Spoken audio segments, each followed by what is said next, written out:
Ang salita ng Diyos ba na araw-araw mong pinakikinggan at pinagninilayan ay nakakatulong upang makapamuhay ka ng naaayon sa kanyang kalooban? Purihin ang Diyos sa pagpasok natin sa buwan ng Disyembre, ang pinakamasaya, pinaka-busy at pinakahihintay nating buwan sa buong taon. Harinawang ang dahilan ng ating kagalakan sa buwang ito ay ang pagdiriwang natin ng pagsilang ng ating manunubos. Unang Biyernes ngayon ng Disyembre, pinararangalan natin ang kamahal-mahalang puso ni Jesus. Idulog natin sa kanyang kamahal-mahalang puso na maging makahulugan at mabunga ang pagdiriwang natin ng kanyang kapanganakan. Ang tanda ng walang hanggang pag-ibig ng Diyos Ama sa ating lahat. Hilingin din natin ang tulong panalangin ng mahal na Berheng Maria na maging mapayapa at maayos ang buong buwan ng Disyembre. Mayadya nawa tayo sa mga nagbabadyang sakuna, sa mga bigat na problema at karamdaman sa kaluluwa at katawan. Isang mainit na pagbati po ng happy birthday sa lahat na nagdiriwang ng kaarawan ngayon at sa buong buwan ng Disyembre. Mapuspos nawa ng kagalakan ang iyong puso sa panibagong taong ipinagkalob sa iyo ng Diyos. Ito po ang inyong lingkod, Sister Lines ng Daughters of St. Paul. Marinig natin ang pahayag ng Panginoon na lilipas ang langit at lupa, ngunit hindi lilipas ang aking mga salita sa ating mabuting balita.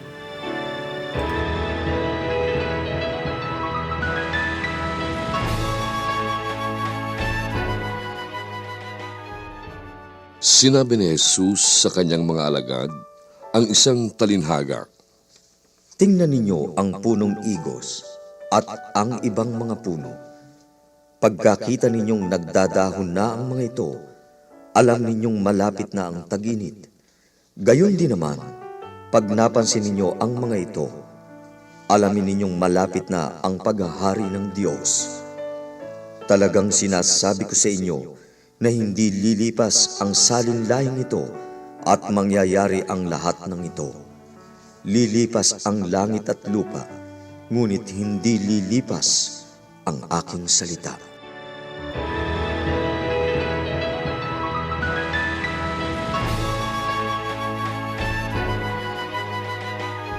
Lilipas ang langit at lupa, ngunit hindi lilipas ang aking salita.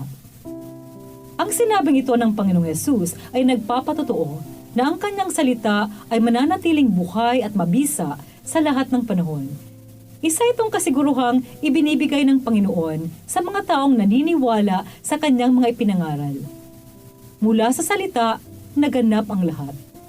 Nagkatawang tao ang salita kay Kristong nagtagumpay sa kamatayan sa kanyang kapuri-puring muling pagkabuhay. Nagpapatotoo ito sa atin na sa Panginoong Hesukristo lamang natin tunay na matatagpuan ang tamang daan. Sa Panginoong Hesukristo lamang magkakaroon ng kaganapan ang ating buhay. Sa pagsusumikap nating isabuhay ang kanyang mabubuting halimbawa, tunay nating matatagpuan ang kabuluhan ng lahat ng bagay. Kapanalig, may mga pagkakataon ba na feeling mo walang saysay ang buhay? Paulit-ulit na lang at paikot-ikot sa walang kabuluhang proseso. Nakakapagod, boring na at walang thrill. Kaya naman kung ano-ano ang pinaggagawa mo sa iyong sarili para lang maging happy at may thrill ang buhay. Pero in the end, pag naiwang kang mag-isa, nandiyan na naman ang pag-atake ng sobrang kalungkutan, ng kahungkagan, ng paghahanap ng tunay na kahulugan ng buhay. Hindi kaya panyaya ito sa iyo ng Diyos na tingnan ang iyong buhay, ang iyong mga prioridad, ang mga gawaing pinaglalaanan mo ng maraming panahon. Kasama ba ang Diyos sa hanay ng iyong mga prioridad? Naglalaan ka ba ng panahon na magbasa at magnilay ng kanyang salita at makipag-usap sa kanya sa isang tahimik na panalangin? Mga kapanalig, suriin natin ang ating sarili sa puntong ito. Kung nakaangkla ang ating buhay sa salita ng Diyos, magkakaroon ng direksyon ang ating buhay. Pababatid natin kung ano ang pinakamahalagang dapat nating pagtunang pansin habang tayo nabubuhay. Hindi ang pagkamit ng mga bagay na pansamantala. Ng yaman, kapangyarihan at katanyagan, nalilipas din lang at hindi madadala na sandali ng kamatayan. Kundi ito natin ang ating pansin sa Diyos na makapangyarihan sa lahat na may likha ng langit at lupa, ang ating pinagmulan at uuwian sa panahong kanyang itinakda. Kapag mula tayo sa katotohanan ito, sisikapin nating mamuhay sa pagmamahal sa Diyos ng higit sa lahat at sa ating kapwa gaya ng ating sarili. Lahat ng ating mga pagsisikap at gawaing paglilingkod ay may patutunguhan, ang mapupurihan ng Diyos sa buhay na pinahiram lamang niya sa atin. Hilingin natin ang tulong at paggabay ng banal na Espiritu upang makapamuhay tayo ayon sa kalooban ng Diyos, ayon sa kanyang layunin sa paglikha sa atin. Manalangin tayo. Panginoon, papagalabin mo po ang aking pagmamahal sa iyong salita. Makapaglanawa ako ng ilang sandali araw-araw upang magbasa, magnilay at magdasal gamit ang iyong salita.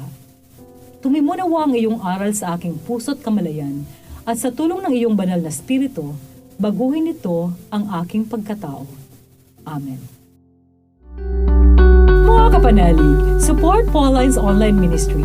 Subscribe, like, and follow us on Facebook, YouTube, Instagram, Twitter, TikTok, Spotify, Google, and Apple Podcast. Maraming salamat po.